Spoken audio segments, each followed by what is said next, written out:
Hello everyone. Well, as you've seen because of the title, Anita Sarkeesian retweeted someone, and it wasn't really a retweet. She was trying to explain, showing off a video somebody else made.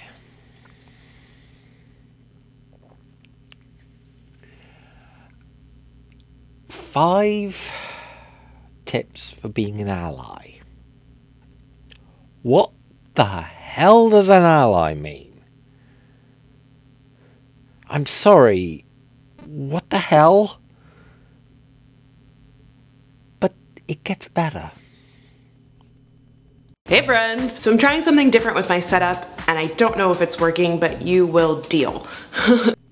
So this woman is called Shanice.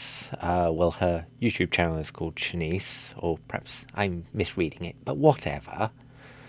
Apparently we have to deal with the setup she's got. Well, yes, of course. You have to deal with whatever setup anybody's got. There's no need to say that. Just say, I'm trying a new setup.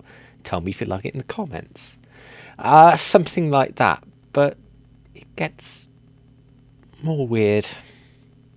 Imagine your friend is building a house and they ask you to help, but you've never built a house before. So it'd probably be a good idea for you to put on some protective gear and listen to the person in charge, otherwise someone's gonna get seriously hurt. Look, I'm helping! It's the exact same idea when it comes to being an ally. An ally is a person that wants to fight for the equality of a marginalized group that they're not a part of. We need your help building this house, but you probably should listen so you know what to do first. Let's do this.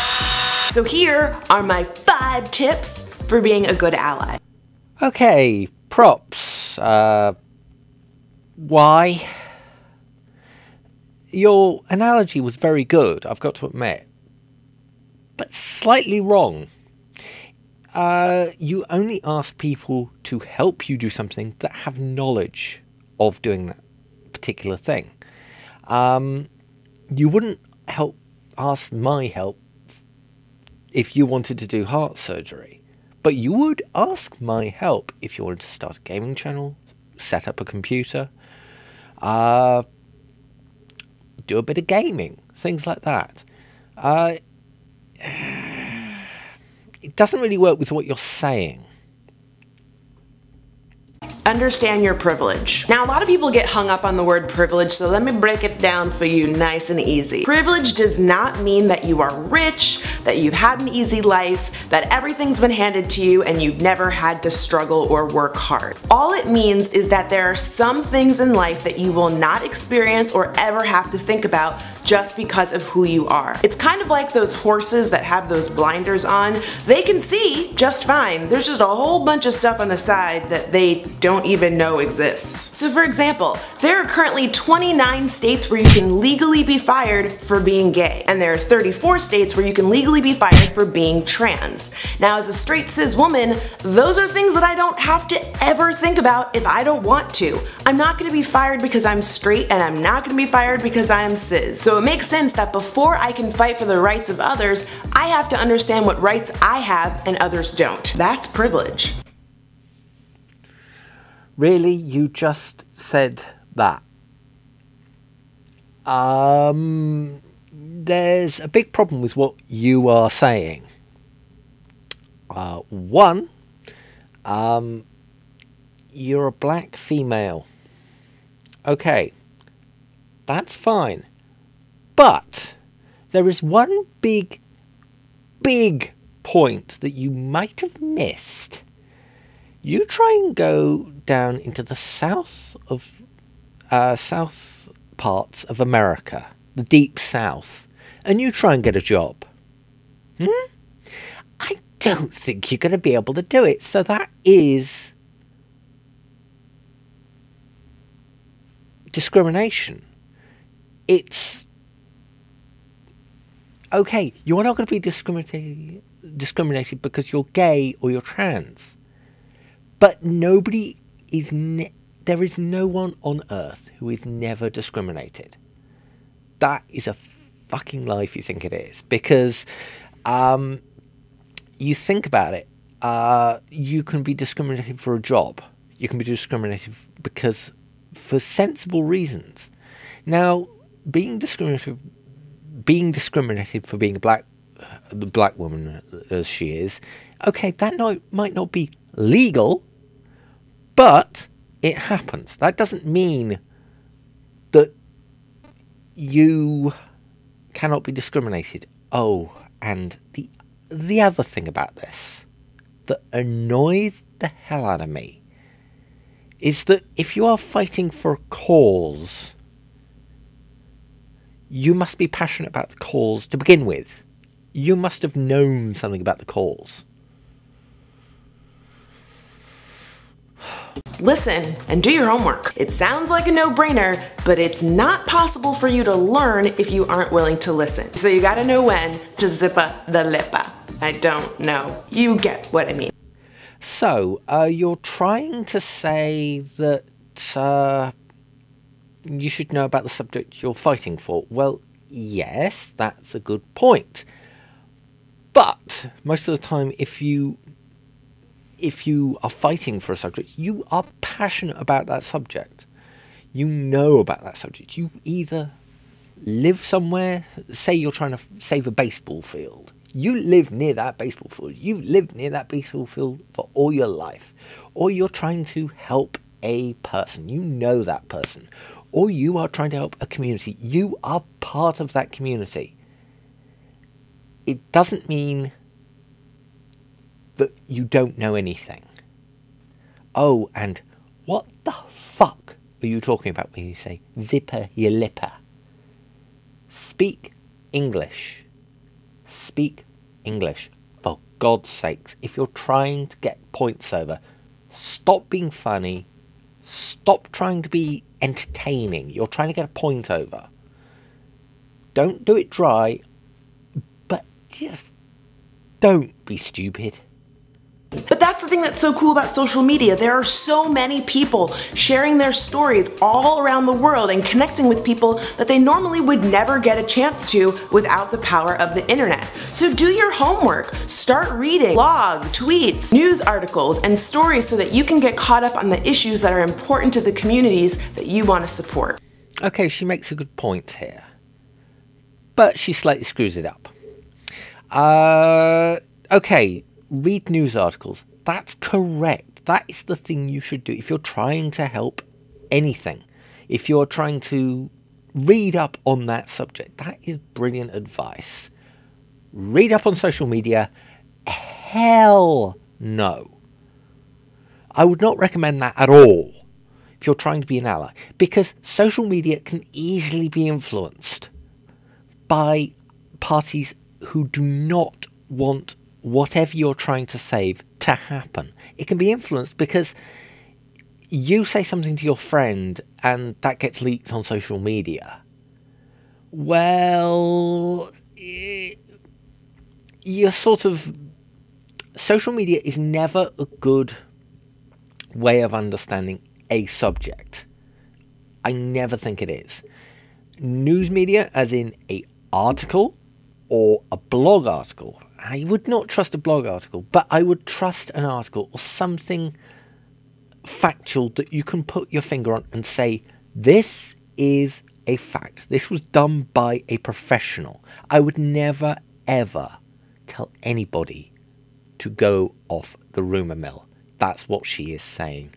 Don't bloody do it. Speak up, but not over. If the Fight for Equality was a girl group, the ally wouldn't be the lead singer or the second lead singer. They'd be Michelle. An ally's job is to support. You want to make sure that you use your privilege and your voice to educate others, but make sure to do it in such a way that does not speak over the community members that you're trying to support or take credit for things that they are already saying. This isn't Mario Kart. Stay in your lane. Wait a minute. Hang on.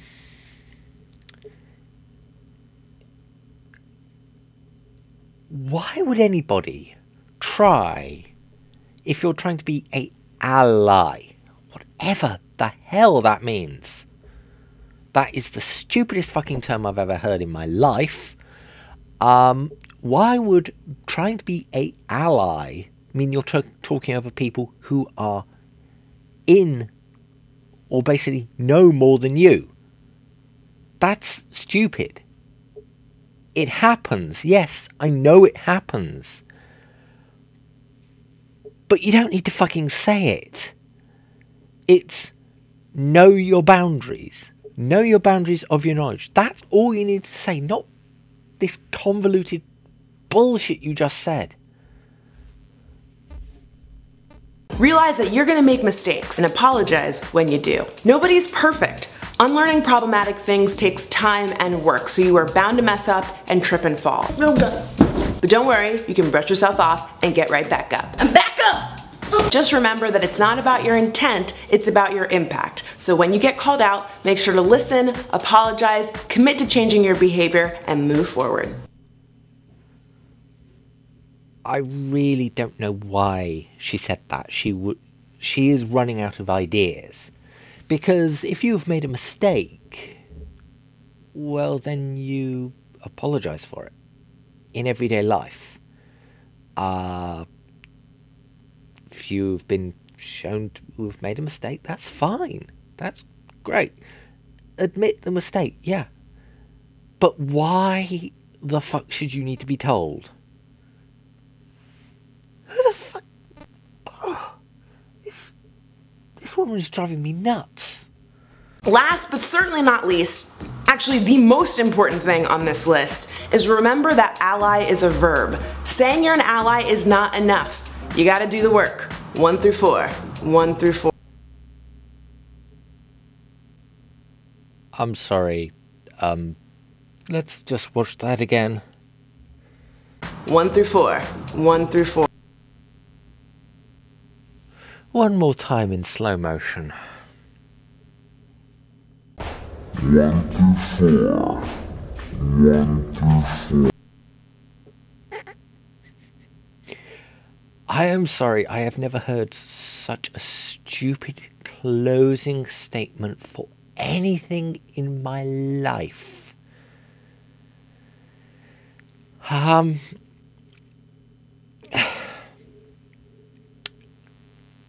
Let me give you one tip. One big tip. If you are telling somebody how to do something in steps, the last step should not be follow the previous steps.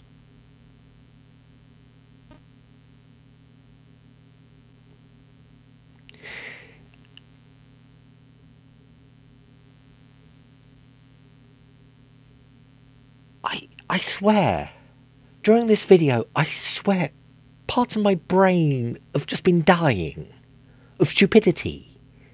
Because, okay, she is trying to make a point, but she is failing so categorically. It's hilarious. It is hilarious. First of all, ally. What the hell does an ally mean? So, an ally is basically what we did with the Americans to fight off World War I and II. What the fuck is your definition? Because your definition makes no sense.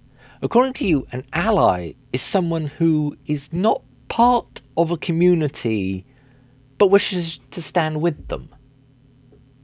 What? That makes no sense. Okay, they are not... US was not part of our community and they wish to stand with us. Okay. But it still makes no sense. Either I'm getting dumber in my old age, or